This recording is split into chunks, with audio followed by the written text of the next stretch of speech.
Você, eu possuo apenas o que Deus lhe deu. Se você insiste em classificar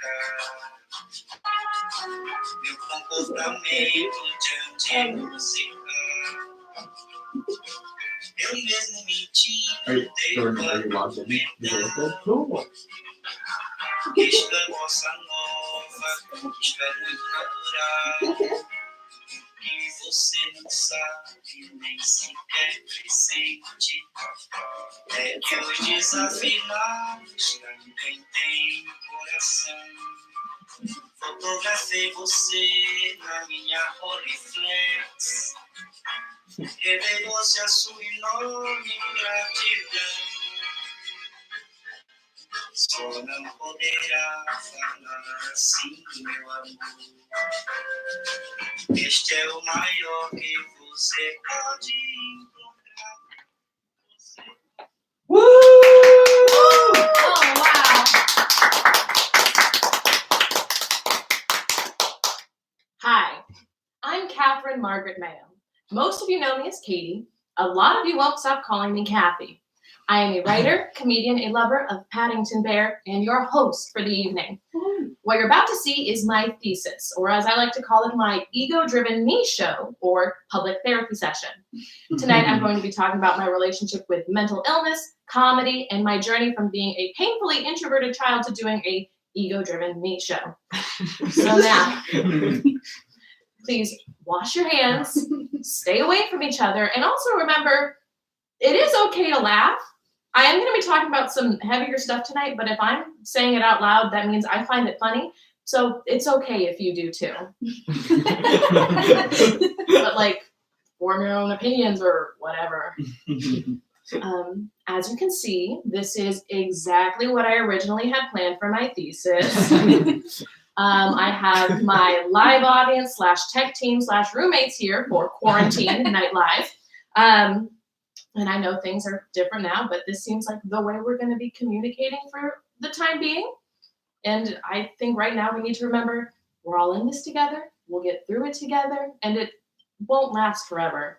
So right now we need to remember what we do have, which we have really cool technology so that I can share my art with you from all of our different homes. And I think that's pretty cool. And I also want to thank each and every one of you watching, because it truly means the world to me. But enough sincerity. We should get this going. Some important things to remember as we go through. I'm Katie. I'm 22 years old. I'm an only child. I'm 90% sure I was an accident. And I say 90% because my parents would not want to say that to my face, but I'm also not an idiot. My parents explained to me once that they'd been married for a couple of years and then realized they forgot to have a family. You don't forget to have a family. My mother also explained to me that she was really terrified of kids until she had me. But like really hammered in the fact that she did not like kids and then just changed her mind when she had me. And I don't know about you, but I don't typically go out of my way to get things that I hate. Like, for example, if you're at a restaurant and you really hate cilantro, stick with me. If you're at a restaurant and you hate cilantro, you do one of two things. You either, one, think everything through, read through all your menu options and order something without cilantro, or two, you don't read everything through, you order something loaded with cilantro, and then when you realize what you've done, you kind of want to send your dish back because it's your dish, it's your right, even if there is a little social stigma attached to it. But then your husband that took you out to dinner was like, no, this is our dish, we'll just eat it. I'm the cilantro. And I know sometimes cilantro is an acquired taste, but I know my parents love cilantro. I do think it's funny being alive for 22 years because I don't think I'm supposed to be here. I don't think the universe was planning for me, or my parents for that matter, because, you know, the cilantro thing. But there's just all sorts of weird things around my birth that make me think that the universe was not planning for me. Like, for example, I was supposed to be a Thanksgiving baby. My birthday is December 20th. And since my mom was pregnant for 10 months. The doctors were like, we need to do something. So they induce labor on a Thursday night, and I show up, you guessed it, Saturday morning, a cool 40 hours later. And then when I was born, I wasn't breathing, so they had to take me away to be resuscitated. What my parents and doctors could not have known was that even at the young age of being unborn, I already had very strong opinions. I knew I was expected around November, but I don't like being told what to do. I still don't. So I heard I was supposed to be a November baby, and I said, a Scorpio? I don't think so. And then they tried to induce labor, and I was like, we will wait until I am good and ready to join this earth. The having to be resuscitated after 40 hours of labor thing, that was a true diva moment. Not my best. I was just fed up at that point. I was like, well, if no one is going to listen to me, then what's even the point? When they did resuscitate me and they tried to give me back to my parents, they gave them the wrong baby at first. And my parents figured that out pretty quick because they were like, does our baby have type 1 diabetes? I don't. I will most likely get type 2 diabetes at some point, but I don't have type 1. And then when they finally find the right baby to give to my parents, the nurses were so confused and they just kept looking at me going, I've never seen this before. Because my hospital bracelet said my sex and my last name. So it just said female male. So I don't think that the universe wanted this to happen. Another important facet of my being is the fact that I'm a feminist, or at least I do try my best to be a feminist, but I realize I refer to a lot of other women as my bitch or that bitch all the time. But like, as a term of endearment, like, for example, Michelle Obama is my bitch. Supreme Court Justice Ruth Bader Ginsburg really is that bitch. And Malala Yousafzai, who was a 22-year-old Nobel Peace Prize winning advocate for women's education that couldn't even be killed by the Taliban, that's my bitch Malala. Of course, I never use bitch in a derogatory way. That's what the word cunt is for.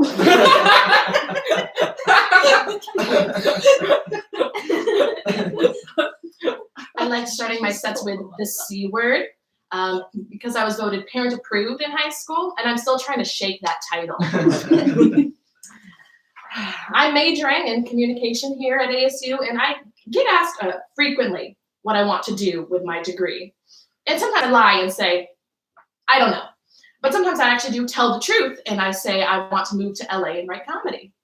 The really big pipe dream is that I want to write and star in my own wildly successful television show, dabble in film, and then create my own production studio where I can help people underrepresented in the media create their own art.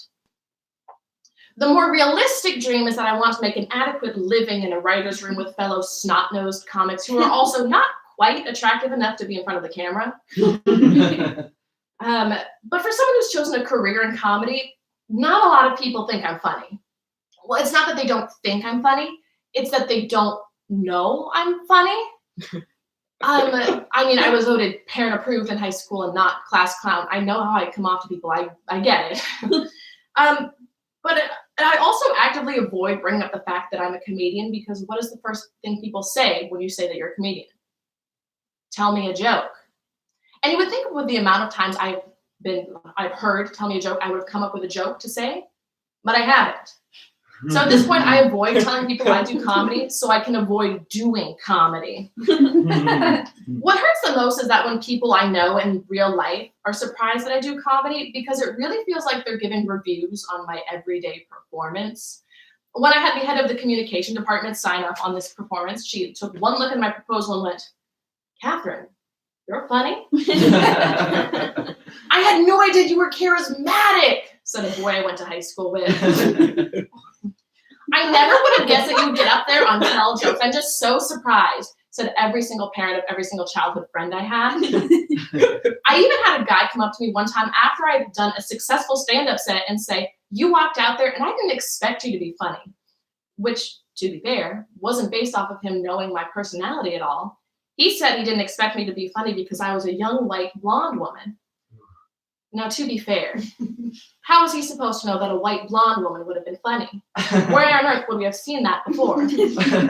White blonde women are criminally underrepresented in the media.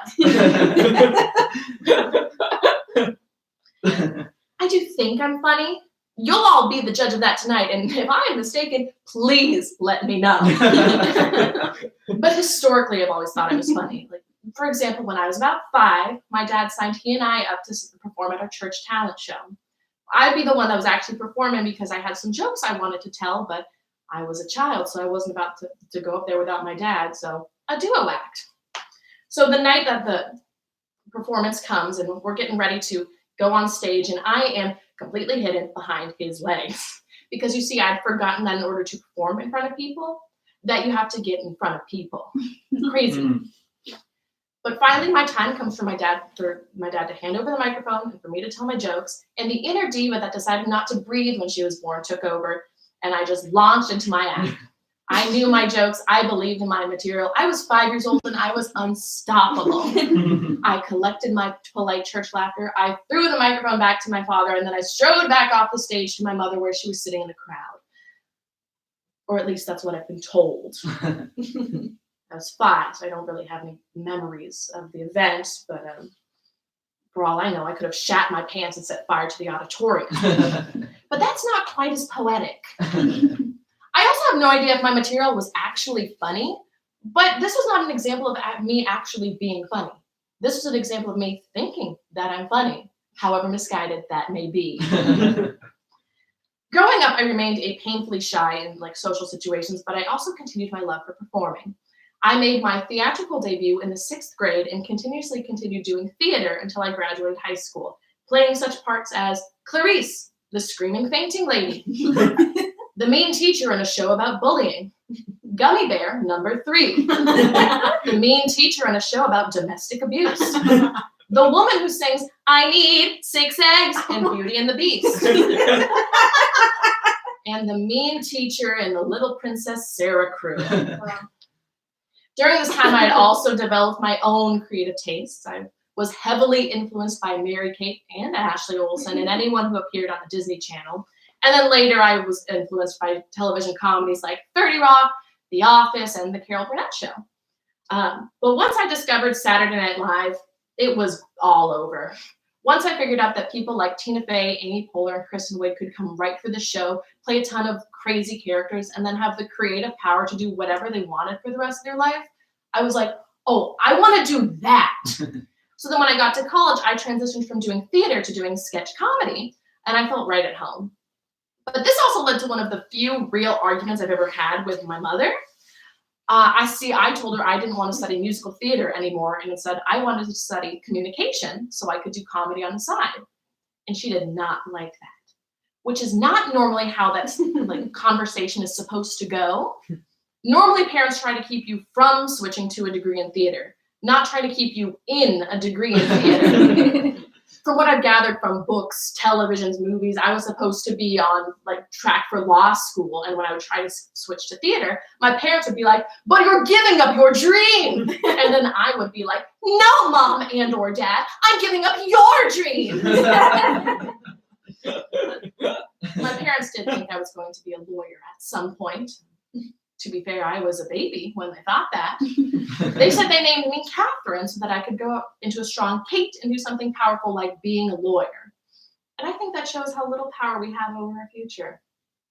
Or how little power the universe has over me, because again, I don't like being told what to do. So no matter how hard they tried for lawyer and fearless academic Kate, my parents ended up with socially uncomfortable amateur comedian Katie. But my parents are very supportive of my comedy career. They're both watching tonight, and they will drag groups of their friends to my comedy shows where I say inappropriate things like the C word. And my dad will call me the next day and give notes and new ideas on my act.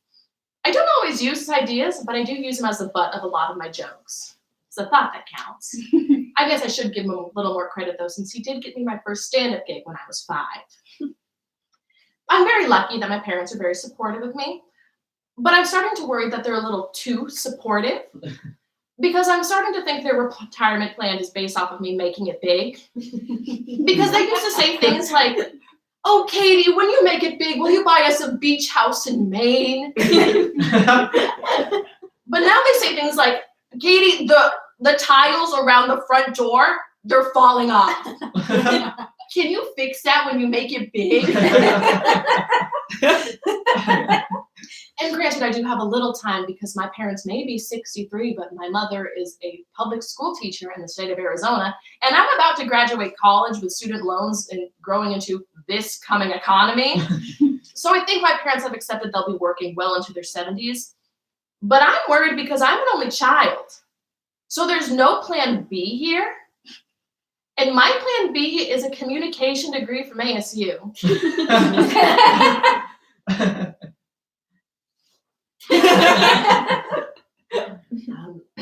My parents worked really hard to shape my creative taste as a child, which is why, to this day, I still know so much about the 1964 movie musical My Fair Lady, which was based off the 1956 Lerner and Loewe Broadway musical of the same name, which was based off the 1913 George Bernard Shaw play Pygmalion. Which I believe has a better ending than My Fair Lady, because at the end of Pygmalion, Eliza Doolittle ends up with Freddie Eynsford Hill, which I strongly believe is the correct choice, because at the end of My Fair Lady, she ends up with Henry Higgins, largely due to Stockholm Syndrome. And don't even get me started on the fact that the Warner Brothers cast Audrey Hepburn, who did not sing a note in the movie, when the original Broadway Eliza Doolittle and overall angel, Julie fucking Andrews, was right there. So sorry, I think I blacked out. Right. My parents very clearly shaped my creative tastes as a child, which is why I will, instead of watching like cartoons, we watch a ton of old musicals and old comedy acts like Abbott and Costello, and I didn't watch a ton of SpongeBob. For the longest time, I thought SpongeBob was some crass work of the devil, but just turns out my parents don't like to listen to his voice. Go figure. So instead, my family watched a ton of old sitcoms like The Munsters and I Dream of Jeannie and I Love Lucy. And there was another comedian that we all loved as a whole family, and we would all watch their sitcom, and my dad and I would listen to their comedy albums in the car. And then when I was in high school, we all had the opportunity to go hear this comedian tell jokes live. And we all walked away from that performance thinking it was incredible that this comedian, after so many years, was still so funny. That comedian was Bill Cosby.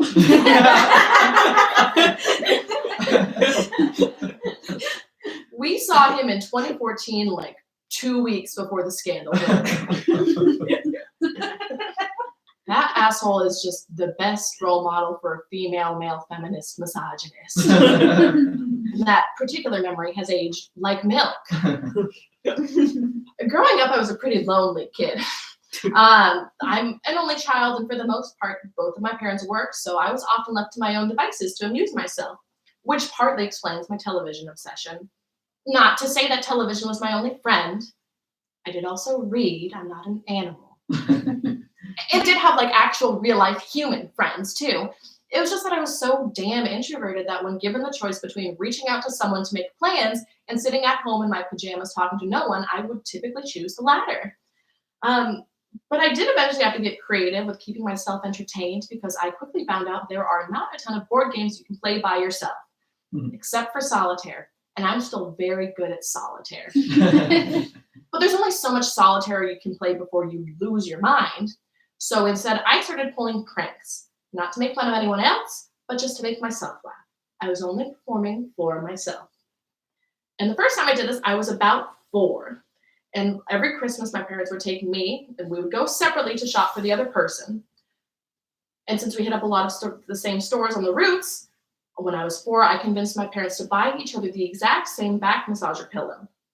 And then on Christmas morning, I orchestrated it so that they both opened these pillows at the exact same time. And the look of shock on their faces made 4-year-old me laugh and laugh. And they laughed too, at first, until they realized that their 4-year-old was able to pull a fast one on them. And then I think they were a little scared of me. Probably with good reason, because I did the same thing 2 years later. I couldn't do it 2 years in a row because they would be expecting that, so I had to give them a gap year to lull them into a false sense of security. You know, things 5-year-olds think about. So when I was 6, I convinced each person to buy each other the same digital camera, which is just natural comedic escalation. But they didn't think it was as funny because those cameras were expensive. And I may have grown up since then, but I really have not grown out of this trend. Like, for example, about 2 years ago, I was getting ready to go out with some of my friends. Before I went out, I took a bottle of milk of magnesia, a saline laxative. I dumped it out, rinsed it out, filled it with regular 2% milk. And then I took a bottle of Pepto-Bismol, an anti-diarrheal, dumped it out, rinsed it out, filled it with 2% milk, and just enough red food coloring for it to be bubblegum pink. I put both bottles in my purse and I was ready to go. I had everything every young woman needs, a fake laxative and a fake constipator. So then we are out and about with my friends and I'm waiting for the perfect moment. And finally it comes and I go, hey guys, watch this. And I take out the milk of magnesia and I start chugging it. Now, fortunately, my friends are good people. So they see me mainlining a saline laxative and they're like, stop. They pull it out of my hands. At which point I reply, don't worry, I brought something to counteract it. And I start chugging the Pepto-Bismol, at which point my friends are absolutely beside themselves. And I went home early that night because I told my friends I didn't know what was going to happen. But in reality, I just wanted to have a good night's sleep in my own bed. Once an introvert, always an introvert. And I did not tell them the truth for weeks. I let them believe that I set off a nuclear bomb in my digestive system. And then I went home and I slept like a goddamn baby. My friends fully believed I shat my pants, and I was delighted at that outcome. This isn't a prank. I'm just very nervous.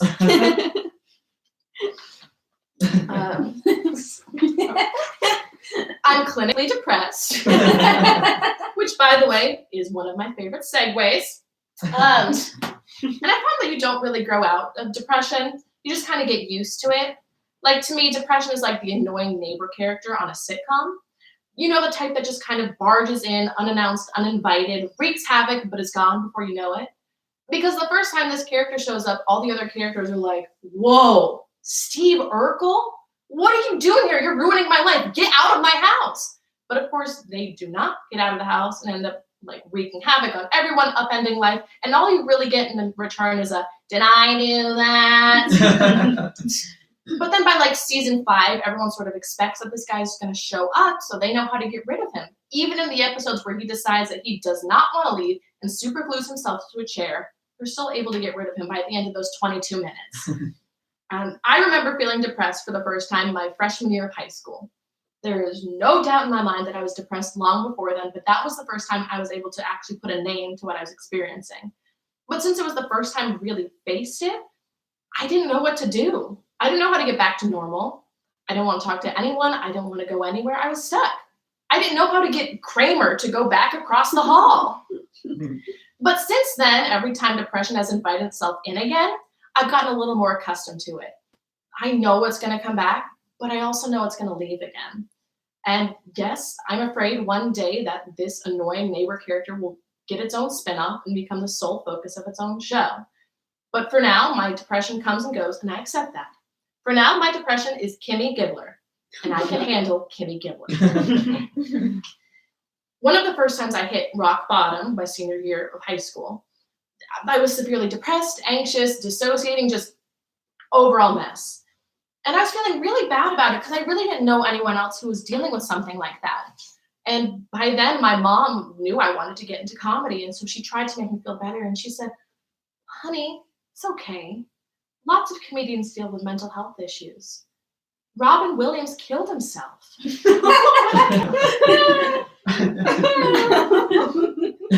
My mother denies saying that, but that is not something a daughter so quickly forgets.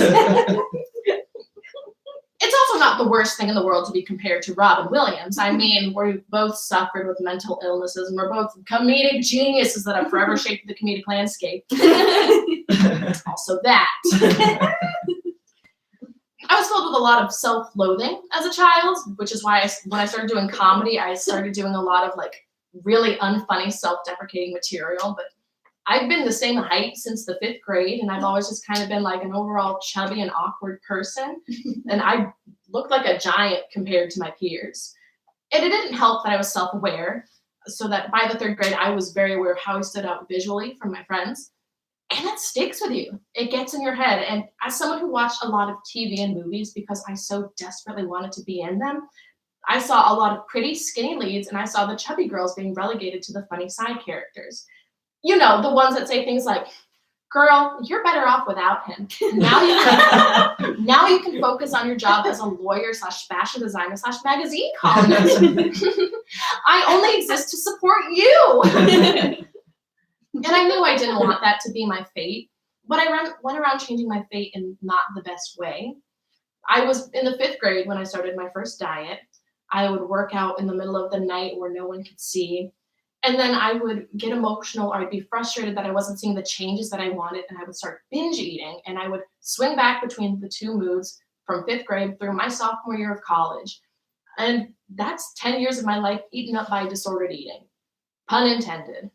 And a lot of you, my friends and family, probably didn't realize that, and I don't blame you. I didn't want you to know. Quite frankly, I didn't realize the severity of my situation until my therapist sophomore year called me out on it.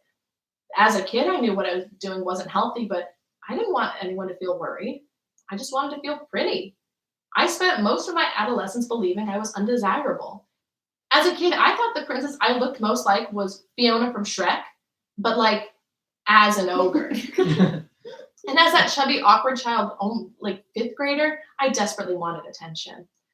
And I realized I wasn't going to get attention from my physical attributes, so I started doing everything I could to get attention elsewhere. I was doing every extra school project I could. I started writing stories that I would read to my class to get them to laugh. And once my mom recognized my increased work ethic and my propensity for writing, she tried to do everything she could to help me grow that. She would revise everything I was writing. She would make sure my grammar and word choice were on point. But it got to the point that in 4th grade, me and my friends were choosing rapper names as nicknames. Now, don't ask me why a group of 9-year-old white girls were picking rapper names. I don't know. I don't have an answer for you.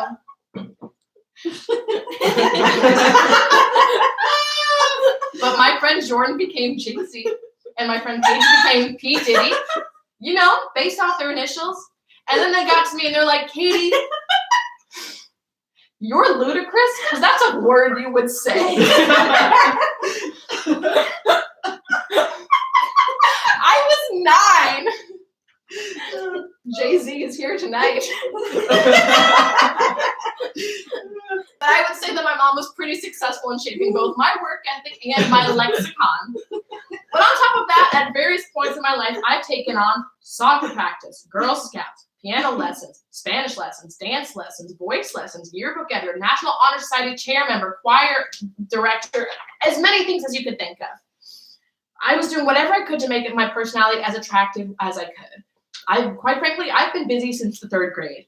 And I'm not out of the woods by any means, but thanks to my hard work as a child, I now have a sparkling personality and I look great. And I don't blame myself. I don't blame myself for people not liking me anymore. Self-growth is recognizing it's not my fault. Other people are just stupid. There is one topic that I haven't addressed yet because it makes me anxious, and that's my anxiety. Taking on so many projects and working so hard to appease others means that my schedule has been pretty much jam-packed since forever. So with a jam-packed to-do list and a family history of anxiety, it makes sense that I'm familiar with many different levels of panic. I have a couple different levels of anxiety that I typically experience, the first of which I call night spiraling. Night spiraling is when I'm trying to go to sleep, but I suddenly remember things like climate change, the inevitable death of me and my loved ones, never fulfilling my dreams, a nuclear apocalypse, never being truly loved. And I fixate on those things until my heart is racing and I'm fully awake. Sometimes it's not as dark. Sometimes I just can't stop thinking about everything I have to do, and it feels like there's a hamster sprinting nonstop in my head. And night spiraling can be brought on by the most innocent and innocuous of thoughts, but can only be cured by listening to a comedy podcast so loud that you can no longer hear yourself think, and the dulcet tones of Scott Aukerman lull you to sleep. Another level of anxiety I experience, I call palm hives. I've experienced palm hives since the 5th grade. And they happen when I'm so overwhelmed by my tasks and everything I have going on that my hands break out into sweaty hives. I thought I'd cured my palm hives in high school, but then I started directing college comedy shows and they came right back. Don't get me wrong, I love comedy with my whole heart. But trying to direct a bunch of college-aged comedians with no time and no budget will give anyone palm hives. The last type of anxiety I experience, I refer to as overall death, because when it happens, I both feel like and long for overall death. Overall death happens when my anxiety teams up with my depression, and not only am I anxious about everything I have to do, but it feels like there's nothing I can do to fix it. It feels like I'm tied to the train tracks and I can see the train coming. Overall death manifests itself in headaches, nausea, jitteriness, loss of appetite, heart palpitations, sleepiness, sleeplessness, suppressed yet seething rage, and sudden bouts of weeping. Overall death had me on heartburn medication in the 5th grade, and I've also mistaken it for mono, the flu, endometriosis, a heart attack, insomnia, IBS. I may just be a hypochondriac. But since I've been working nonstop since I was 8, I've become used to a certain kind of pressure. I've always been keeping myself busy, therefore distracted from some of the things I've mentioned tonight. But one of the downsides of that is whenever all those activities go away or whenever the structure disappears, I don't know what to do with myself. Every school break since middle school has consisted of me sitting on the couch or in my bed in some sort of depressive state, reaching out to no one. I thrive when I have responsibilities, not so much when I'm left to my own devices. And that's why I think I've dealt with these issues for so long, or better yet, why I haven't fully dealt with them. Because during the semester, I would still be so busy I wasn't checking in with myself. I would feel depressed or anxious, but I would just tell myself, I just need to get to the break, and then I'll be fine. But then the break would come, and I'd be faced with all the issues I refused to deal with, and I would just tell myself, I just need to get back to my regular schedule, and then it will be fine. But it wouldn't be fine. I would just have another excuse not to deal with it. It was like applying pressure to a wound to keep from bleeding out. Because once I removed the pressure of the semester, I would emotionally bleed out. But it was also like how sharks have to keep swimming or else they die. Because once I stopped swimming during the semester, I started floundering. I was a shark that was bleeding out, just chumming the very waters that I swam in. Now, this was a very recent revelation. I realized this past fall, and I decided now was the time to finally do something. This semester, I made a conscious decision to give myself time to work on myself, time to practice dealing with my schedule and dealing with myself before I'm thrown into the real world this summer. But to do that, I did have to step back from some things that I really cared about, but were really taking up too much of my time. And at first, it hurt to step back and say no to commitments, but I do think it's important that I did it. This is the first time in almost 15 years that I've had free time. And I do think it is wildly ironic that independent of my decision to take a step back and calm down, the entire world has just come grinding to a halt. So now I think we are all being faced with a lot of unexpected free time. And personally, I don't know if I like it or not. I don't know if I'm destined to be a shark or not. Now, therapy was very beneficial in working through this stuff. To be fair, it did take me a couple tries to get therapy to actually work, partially because it is so goddamn hard to get a therapist to call you back. This does not fit in linearly with my narrative, but I'm still so worked up about it, I thought we could take a quick detour. I'm driving the bus, we're taking the scenic route. So last fall, I was really struggling, so when winter break rolled around, I said, okay, it's probably time to get back into therapy. So in early December, I did some research, I called some numbers, left some voicemails. After 2 weeks of silence, I left some follow-up voicemails. After a few more weeks of silence, I went to my doctor, got some referrals, and left them some voicemails. After another 3 doctor's visits and leaving countless voicemails, I finally get a call back in mid-February, a full 2 months after I'd started searching. And when I did finally get a call back, it wasn't even to schedule an appointment. It was one to be like, oh, okay, well, we'll run your insurance, and then we'll call you back next week, and then we'll schedule your intake appointment for some time after that. And part of me has to wonder if this is part of some big therapist scheme where they just repeatedly make you beg for help, but they ignore you as long as they can, so that when they finally call you back and say, oh, it'll be $8,000 to fix your brain, you're just so desperate for help that you just agree to whatever they throw at you.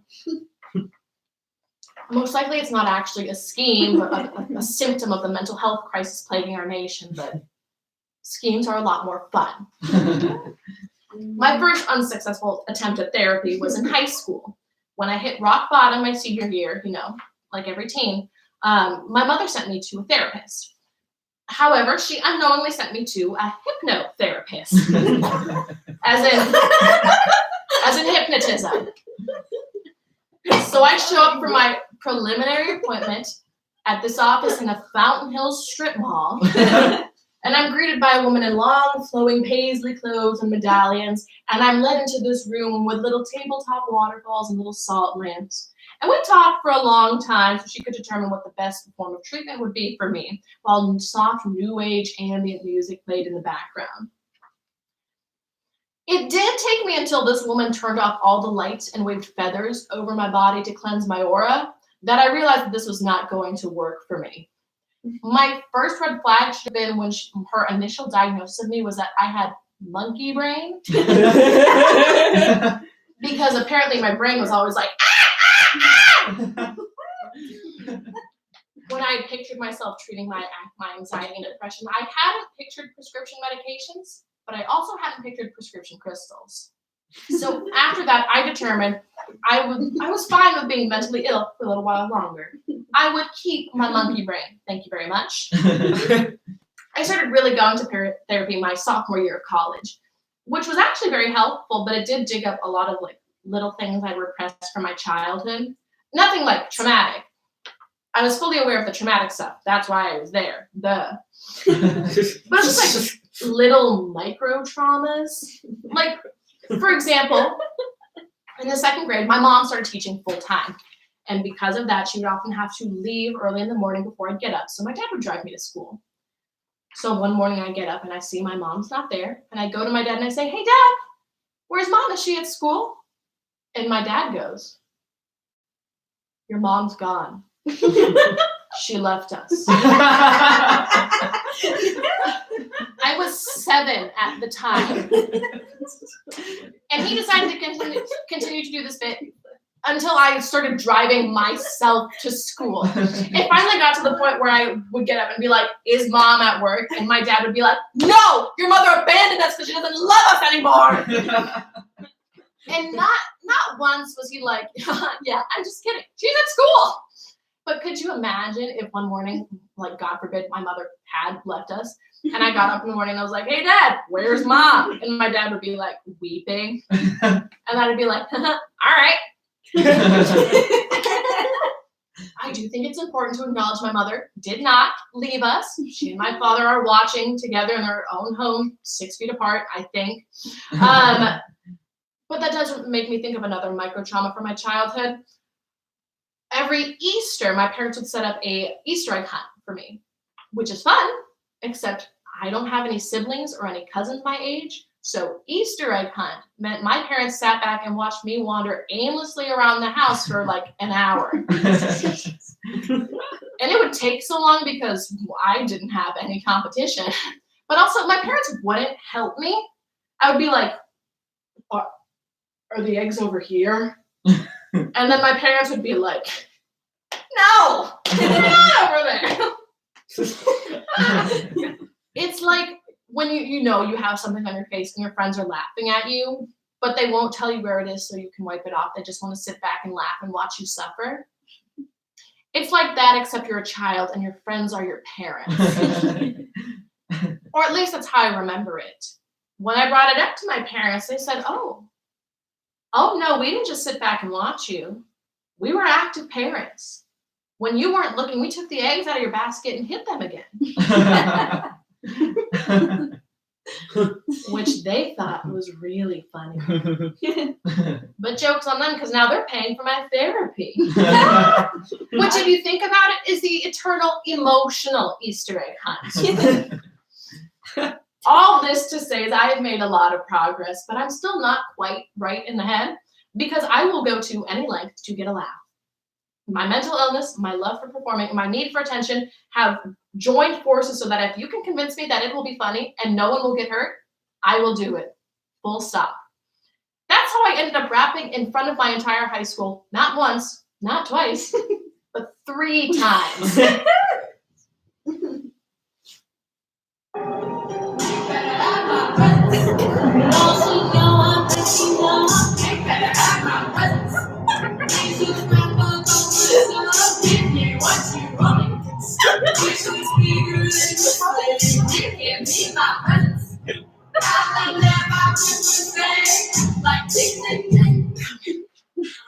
I may be horrified by that performance, but I can write a damn good parody song, and none of you can take that from me.